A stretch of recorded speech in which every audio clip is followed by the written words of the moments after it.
Okay, so magkakabit na tayo guys ng timing chain. Mamaya pag nakabit na yan, pakita ko sa inyo yung tamang setup niyan. Okay?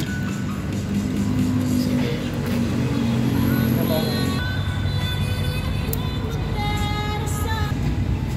Yun, salpak mo na dito guys. Yun.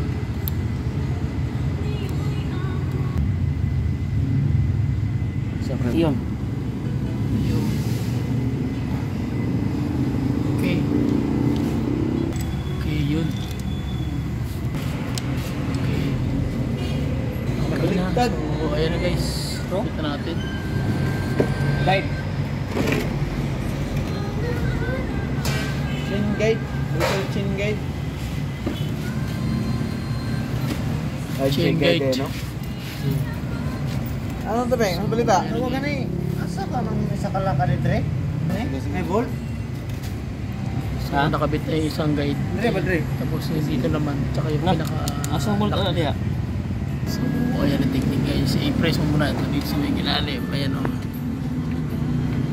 Tapos ako mo ididin. Tapos ako may kakabit yung kanyang lock. Kung nga kabihan ako diya? Yun. So, saka may kakabit to.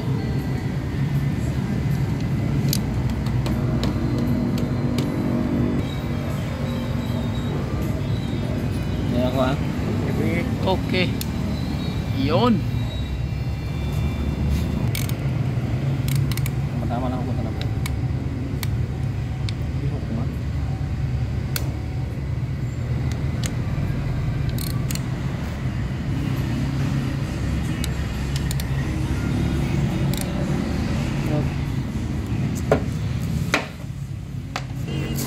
Okay na. Sige guys, so tapos na tayo. Ipakita ko sa inyo yung tamang timing. Ayan. So ito yung kanyang intake side. Ito naman yung exhaust side. Intake side. So exhaust, intake. Okay? Ay, intake, ito yung exhaust. So ayan naman yung kanyang mechanism sa kanyang main journal. Kita pang kwarta. Ayan siya guys. So naka-timing sa ilalim. Ayan o. Ayan. Okay.